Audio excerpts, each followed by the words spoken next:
Field marshal Asim Munir Pakistan کے پہلے chief of defence forces بن گئے۔ وزارت دفاع نے چیف آف ڈیفنس فورسز کی تعیناتی کا نوٹیفیکیشن صدر مملکت کی منظوری کے بعد جاری کر دیا۔ صدر مملکت نے آئین کے آرٹیکل 243 اور آرمی ایکٹ کی شق 8A کے تحت منظوری دی۔ وزارت دفاع کے نوٹیفیکیشن کے مطابق فیلڈ مارشل سید عاصم منیر کو آئندہ 5 سال کے لیے چیف آف ڈیفنس تعینات کیا گیا۔ Syed Asim Munir chief of army staff بھی 5 سال رہیں گے۔ صدر مملکت نے وزیر اعظم کی سمری پر air chief marshal Zaheer Ahmed Sidhu کی مدت ملازمت میں بھی 2 سال کی توسیع کی منظوری دی۔ وزیر اعظم شہباز شریف کی فیلڈ مارشل سید عاصم منیر کو چیف آف ڈیفنس فورسز تعینات ہونے پر مبارکباد اور نیک خواہشات کا اظہار۔ کہا، چیف آف ڈیفنس فورسز کی تعیناتی عصری اور جدید جنگی تقاضوں سے ہم آہنگ ہے۔ فیلڈ مارشل کی قیادت میں ہماری بہادر افواج نے دشمن کو عبرتناک شکست دی۔ مارکہ حق میں شاندار کامیابی سے پاکستان کا نام پوری دنیا میں روشن ہوا۔ وزیر اعظم کی chief of air staff Zaheer Ahmed Babar Sidhu کو مدت ملازمت میں توسیع پر بھی مبارکباد۔ D G I S P R lieutenant general Ahmed Sharif Chaudhry آج دوپہر 3 بجے اہم پریس کانفرنس کریں گے۔ D G I S P R اہم سیکیورٹی معاملات پر بات کریں گے۔ D G I S P R media کو بریفنگ کے بعد صحافیوں کے سوالات کا جواب دیں گے۔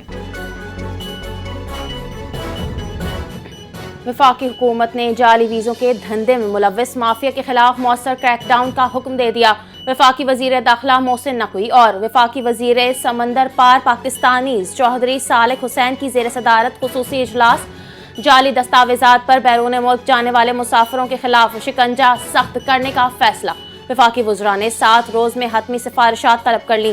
وفاقی وزیر غیر قانونی داخلہ نے کہا، امیگریشن روکنے کے لیے جنوری سے اسلام آباد میں اے آئی بیسڈ ایپ کا پائلٹ پروجیکٹ شروع ہوگا۔ اے آئی ایپ کے ذریعے ہے پہلے سے ہی علم ہو جائے گا کہ کون سفر کے قابل ہے اور کون نہیں۔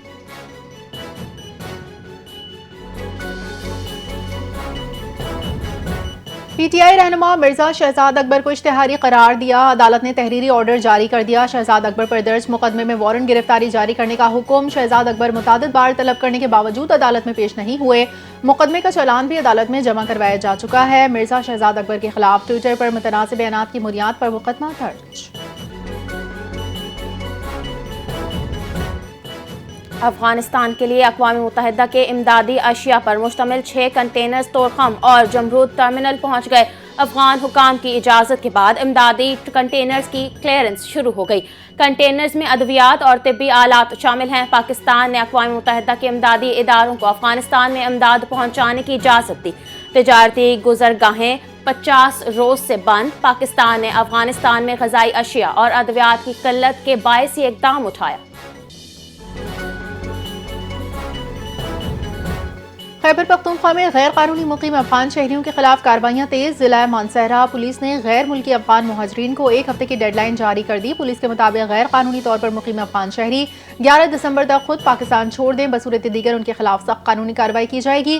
غیر قانونی مقیم افراد کو رہائش فراہم کرنے والے شہری بھی کارروائی کی زد میں آئیں گے۔ ایسے مکان مالکان کے خلاف بھی مقدمہ درج کیے جائیں گے جو غیر رجسٹرڈ یا غیر قانونی افغان باشندوں کو کرائے پر جگہ فراہم کرتے ہیں۔